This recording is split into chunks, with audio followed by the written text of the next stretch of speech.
আসসালামু আলাইকুম। মালয়েশিয়া কাজ করতে যেতে চান এমন সব ভাইদের জন্য আজকের ভিডিওটি খুবই গুরুত্বপূর্ণ, কারণ বর্তমানে মালয়েশিয়ার শ্রম বাজার নিয়ে বাংলাদেশে অনেক ধরনের কথা শোনা যাচ্ছে। কেউ বলেছেন শ্রম বাজার পুরোপুরি খুলে গেছে, আবার বলেছেন আবার নতুন করে লোক নেওয়া শুরু হয়েছে, আবার কেউ বলেছেন এখন নিয়োগ প্রক্রিয়া সীমিত। তাহলে আসলে মালয়েশিয়ার শ্রম বাজার বর্তমানে কেমন, কোন খাতে বিদেশি শ্রমিকদের সুযোগ রয়েছে এবং বাংলাদেশ থেকে যারা যেতে চায় তাদের কি কি বিষয় জানা দরকার, আজকের ভিডিওতে আমরা এসব বিষয় সহজভাবে আলোচনা করব।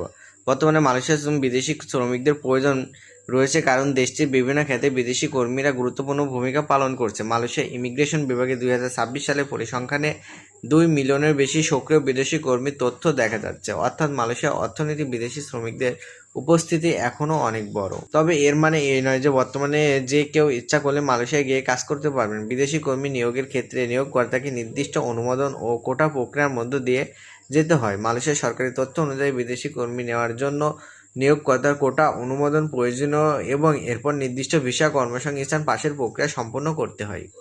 এখন প্রশ্ন হলো, মালয়েশিয়া কোন কোন খাতে বিদেশি শ্রমিকদের কাজের সুযোগ রয়েছে? সরকারি তথ্য অনুযায়ী উৎপাদন এবং ম্যানুফ্যাকচারিং, নির্মাণ এবং কৃষি, প্ল্যান্টেশন এবং সার্ভিস খাতে বিদেশি কর্মীদের নিয়োগের ব্যবস্থা রয়েছে। তাই বাংলাদেশ থেকে যারা মালয়েশিয়া যেতে চান তাদের জন্য এসব খাতে চাকরি মূলত খুবই গুরুত্বপূর্ণ।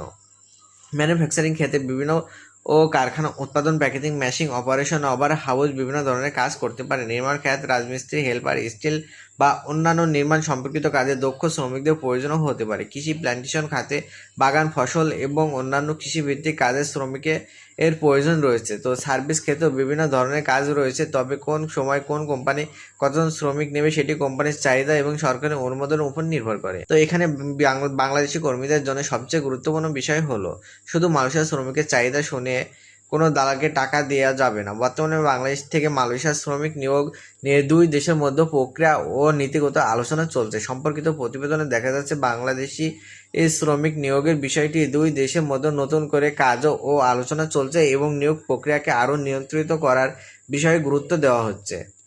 তাই যারা এখন মালয়েশিয়া যাওয়ার প্রস্তুতি নিচ্ছেন তারা প্রথমে বুঝবেন আপনার নামে আসলে কোনো বৈধ চাকরির সুযোগ আছে কিনা, কোন কোম্পানি আপনাকে নিয়োগ দিচ্ছে, আপনার কাজ কি, বেতন কত, কোথায় কাজ করবেন এবং নিয়োগকর্তা অনুমোদন আছে কিনা, এইসব বিষয় পরিষ্কারভাবে জানতে হবে। আরেকটি গুরুত্বপূর্ণ বিষয় হচ্ছে, মালয়েশিয়ার শ্রম বাজার নিয়োগের ক্ষেত্রে সরকারি বিদেশি শ্রমিকের উপর নির্ভরতা কমে স্থানীয় কর্মীদের অগ্রাধিকার দেওয়ার নীতিও অনুসরণ করেছে। বিশেষ করে দক্ষ ও যোগ্য স্থানীয় কর্মীদের কর্মসংস্থানের সুযোগ বাড়ানোর বিষয়টি সরকারি নীতিতে গুরুত্ব পাচ্ছে।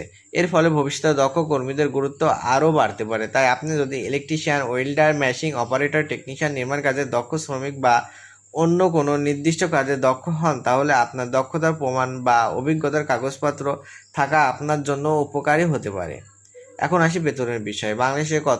মালয়েশিয়ায় কত বেতন পাবেন এটি নির্ভর করে আপনার কাজ, কোম্পানির দক্ষতা, কাজের সময় এবং ওভারটাইমের উপরে। তাই কোনো দালাল যদি আপনাকে একই বেতন দেওয়ার কথা বলে তাহলে সেটি যাচাই না করে বিশ্বাস করবেন। আপনার চাকরির কন্ট্রাক্ট, বেতন, কাজের শর্ত কি লেখা আছে সেটি আগে দেখবেন। বিশেষ করে মূল বেতনে আরও ওভারটাইমের টাকা আলাদা কিনা, থাকা খাওয়ার ব্যবস্থা কে করবে এবং অন্যান্য সুবিধা কি, এসব আগে জেনে নেওয়া উচিত। আরেকটি বিষয় হলো, মালয়েশিয়ায় গিয়ে চাকরি পরিবর্তনের ব্যাপারে সতর্ক থাকতে হবে। মালয়েশিয়ার ইমিগ্রেশন বিভাগের তথ্য অনুযায়ী ভিপিটিএ বা অস্থায়ী কর্মসংস্থান পাশধারী বিদেশি কর্মীরা নিয়োগকর্তা ও কর্মসংস্থানের ক্ষেত্রে পরিবর্তনের উপর বিধি নিষেধ রয়েছে। তাই মালয়েশিয়ায় গিয়ে ইচ্ছে মতো কোম্পানি পরিবর্তন করতে পারবেন এমন কথা শুনে সিদ্ধান্ত নেবেন। যারা মালয়েশিয়ায় যেতে চান তাদের জন্য এখন সবচেয়ে গুরুত্বপূর্ণ বিষয় হচ্ছে সঠিক কাগজপত্র এবং বৈধ নিয়োগ। মালয়েশিয়ার সরকারি প্রক্রিয়া নিয়োগকর্তা অনুমোদন, কোটা, ভিডিআর এবং অস্থায়ী কর্মসংস্থানের পাশাপাশি মতো ধাপ রয়েছে। তাই আপনারা ভিসা ও চাকরির কাগজপত্র হাতে পাওয়ার পর সেগুলো তথ্য সরকারের মাধ্যমে যাচাই করা খুবই গুরুত্বপূর্ণ। বর্তমানে পরিস্থিতি আরেকটি বিষয় বিশেষভাবে মনে রাখবেন, বাংলাদেশে কিছু ব্যক্তি বা এজেন্সি মালয়েশিয়ার শ্রম বাজার নিয়ে অতিরিক্ত আশাবাদী কথা বলে বড় অঙ্কের টাকা দাবি করতে পারে, কিন্তু কোনো নিয়োগে সরকারি অনুমোদন, নিয়োগকর্তা এবং আপনার ভিসার তথ্য যাচাই না করে টাকা দেওয়া উচিত নয়। সম্পর্কিত বাংলাদেশের নিয়োগ প্রক্রিয়া নিয়ে, সিন্ডিকেট ও স্বচ্ছ নিয়োগ ব্যবস্থা নিয়ে আলোচনা রয়েছে। তাই বৈধ এবং স্বচ্ছ চ্যানেল ব্যবহার করে আরও গুরুত্বপূর্ণ। সব মিলে বলা যায়, মালয়েশিয়ার শ্রম বাজারে বিদেশি শ্রমিকদের সুযোগ এখনও রয়েছে এবং উৎপাদন, নির্মাণ, কৃষি, প্ল্যান্টেশন ও সার্ভিস এসব ক্ষেত্রে বিদেশি কর্মীদের নিয়োগের সরকারি ব্যবস্থা রয়েছে। কিন্তু বর্তমানে বাজারকে এমনভাবে দেখা হবে না যে সবাই সহজে ভিসা নিয়ে মালয়েশিয়া চলে যেতে পারবে। নিয়োগকর্তার চাহিদা, সরকারি কোটা এবং অনুমোদন সবকিছু ঠিক থাকার পরে বৈধভাবে পাওয়ার সুযোগ রয়েছে। তো সর্বশেষে বলবো, মালয়েশিয়ার শ্রম বাজার নিয়ে নতুন কোনো ঘোষণা বা নিয়োগের খবর শুনলে সঙ্গে সঙ্গে বিশ্বাস না করে তা সরকারি উচ্চ যাচাই করবেন, কারণ বিদেশ যাওয়ার ক্ষেত্রে একটি ভুল সিদ্ধান্ত অনেক টাকা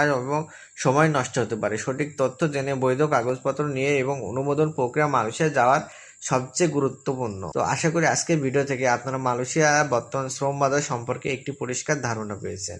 ভিডিওটি ভালো লাগলে আপনার পরিচিত যারা মালয়েশিয়া যেতে চান তাদেরকে শেয়ার করবেন এবং এখানেই আমার ভিডিওটি শেষ করছি। সবাই ভালো থাকবেন, সুস্থ থাকবেন। আল্লাহ।